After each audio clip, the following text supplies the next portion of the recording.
This is the 115th Monon Bell. Some great moments in college football, some great history, and here's the man that is the historian of the Bell. There is no time left. The flag is in the air. Is it official? It is official. For the past 7 years, Ken Owen has worked hard on documenting all 114 Monon Bell games in the Monon Memories, a task he finished in early October. We had all these materials sitting in the archive, many of which people really didn't know how to get at. The photos in boxes, photos in different files, films that hadn't been transferred.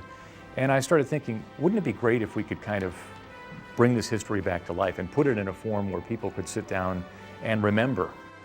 But I remember first coming back here and being overwhelmed by this stack of film and thinking, how am I going to find anything? It's all cataloged, but still. What we've really tried to do with this series is to focus on the things we share. I mean, DePauw and Wabash have a great history that goes back to 1890 that started with his football game. He's done a great job of recapping what's one of the greatest rivalries in college athletics. Well, it's been really important to us because now we have in one place the documentation of that rivalry from the beginning. Small but full of treasures. He's done a wonderful job putting together these Monon memories and just adding to the history of this game, and just something that I'll definitely treasure and something I use, show my family and friends, and just a really neat thing that he's added to this rivalry. He sees how emotional people are about the rivalry, and just wanted to find a way to capture that. Well, he must have been pretty thorough because he's digging up things that I didn't even know existed. These old programs are really amazing, I think. And here we have the 1933 Wabash and DePauw game. That would have been the second game in the Monon Bell series. God's honest truth, I didn't know this existed until right now. I didn't find this when I was digging around. It seemed sad to me that we had these cans of film sitting on a shelf. Some of these films have been sitting here for 40, 50, 60 years and have not been seen since they were first shot. But the 1940 game literally turned to like maple syrup. The film morphed into something that's unplayable now. Luckily, we'd gotten to that. We made a backup on tape, so we've got the footage still. Here's an example of a damaged film. You can see the outer ridge of this.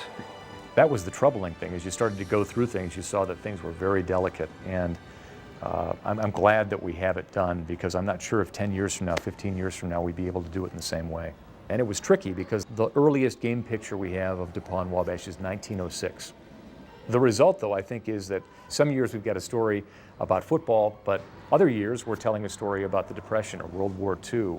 It interweaves, I think, things that were happening in the world with things that were happening on the two campuses. And for the guy who made the game-saving tackle in the 1963 game, for him to see it, having never seen it, was pretty amazing. For me, for so many years, the 1933 game would have been just a score. But now I see a photograph, and I see a little more of what was going on campus at that time, and it ties you in more with the real world, in addition to just what was a football game at that time. I'm very proud of what he's done, and I feel very fortunate that he's a DePauw guy and has put this together for so many people to enjoy.